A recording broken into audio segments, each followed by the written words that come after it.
जय श्री राम मेरे प्यारे बहन भाइयों। सुंदरकांड की चौपाइयाँ अर्थ सहित। सुंदरकांड सुनने से करने से समृद्धि आती है, मन को बहुत शांति मिलती है, घर में लक्ष्मी का वास रहता है। राम चले अपनी चौपाइयों की तरफ।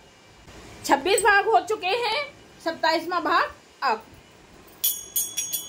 तोरते नाई लक्ष्मण पद माथा, चले दूते बरे नते गुण गाथा। कहते राम जसु लंका आए, रावण चरण शीस तिन नाए। लक्ष्मण जी के चरणों में मस्तक नवाकर श्री राम जी के गुणों की कथा वर्णन करते हुए यानी कि गाते हुए दूत तुरंत ही चल दिए।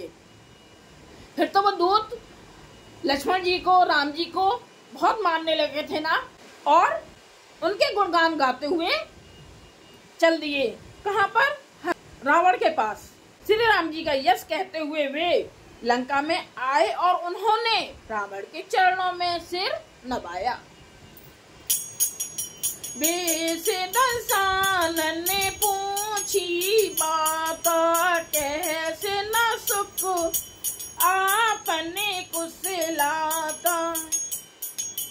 पुण्य कहूँ खबर विभीषण केरी, जाहे मृत्यु आई अतनेरी। दशमुख रावण ने हंसकर बात पूछी, अरे सुख अपनी कुशल क्यों नहीं कहता? फिर उस विभीषण का समाचार सुना। अपने भाई का समाचार सुनने के लिए व्याकुल हो रहा है कि क्या वहां पर कर रहा है। मृत्यु जिसके अत्यंत निकट आ गई है। रावण सोच रहा है कि विभीषण की मृत्यु निकट आ गई है। करते राजे लंका सट त्यागी, हुई जब करी कीट अभागी। पुण्य कहो भालू की से कटिकाई, कठिन काल प्रेरित चली आई। मूर्ख ने राज्य करते हुए लंका को त्याग दिया। अभागा अब जौ का कीड़ा यानी कि घुन बनेगा। किसके लिए बोल रहे हैं रावण? विभीषण जी के लिए। जौ के साथ जैसे घुन भी पिस जाता है, वैसे ही नर बानरों के साथ वह भी मारा जाएगा। रावण सोच रहा है ना कि मैं नहीं मारा जाऊंगा, राम जी मारे जाएंगे और उनके साथ में विभीषण भी मारा जाएगा। वो ऐसी सोच में है रावण। अभी बोला है कि जौ के साथ घुन भी पिस जाएगा। फिर भालू और बानरों की सेना का हाल कहे, जो कठिन काल की प्रेरणा से यहाँ चली आई है। जिनके जीवन करे रखुबारा, भय मृदुल चित सिंधु बिचारा।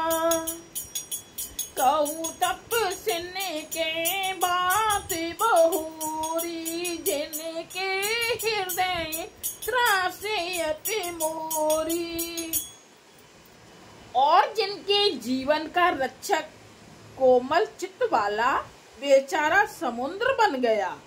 अर्थात उनके और राक्षसों के बीच में यदि समुद्र ना होता तो अब तक राक्षस उन्हें मारकर खा गए होते। क्या सोच रहा है, लेकिन आगे क्या होगा वो तो राम ही जाने हैं। फिर उन तपस्वियों की बात बता, जिनके हृदय में मेरा बड़ा डर है। बोले रावण कह रहा है कि मेरा डर है। किसको? राम जी को, लक्ष्मण जी को। ये मालूम नहीं है कि खुद मारा जाएगा। कि भाई भेंट की फिर गए, शिरवन सुजस सुनि मोर, कैसे नार पोदल तेज बल। बहुत चकित चित तोर।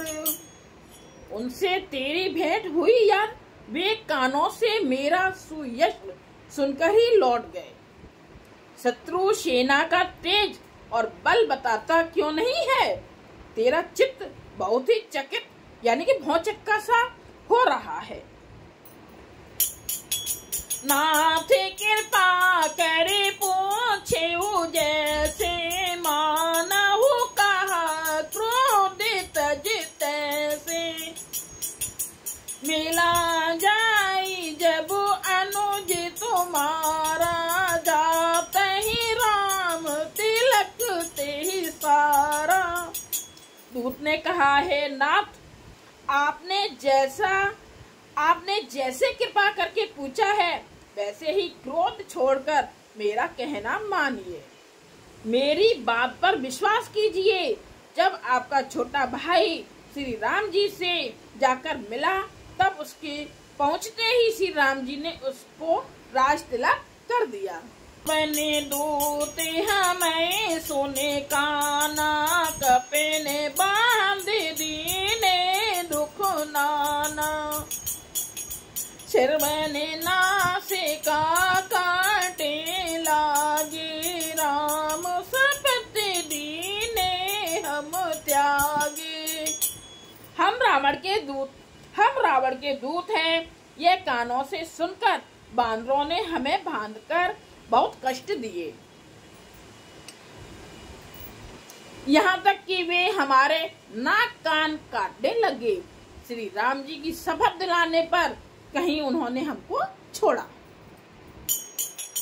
पूछी हूँ नाम राम के टिकाई बदन कोट सत बरन न जाई। नाना बरन बालू कपे धारी बिकटानन विशाल बेकारी। हे नाथ, आपने श्री राम जी की सेना पूछी है तो 100 करोड़ मुखों से भी वर्णन नहीं की जा सकती। वहाँ की अब बढ़ाई कर रहे हैं दूत, रावण को बर्दाश्त नहीं होगी। अनेकों रंगों के भालू और बांदरों की सेना है जो भयंकर मुख वाले, विशाल शरीर वाले और भयानक हैं। जयपुर दहे उहाते सुत तोरा सकल कपने महते बलो थोरा। अमित नाम बठ कटने कराला अमित नाग बल विपुल विशाला। जिसने नगर को जलाया और आपके पुत्र अक्षय कुमार को मारा उसका बल तो सब बानरों में थोड़ा है। असंख्य नामों वाले बड़े ही कठोर और भयंकर योद्धा हैं। उनमें असंख्य हाथियों का बल है और वे बड़े ही विशाल हैं।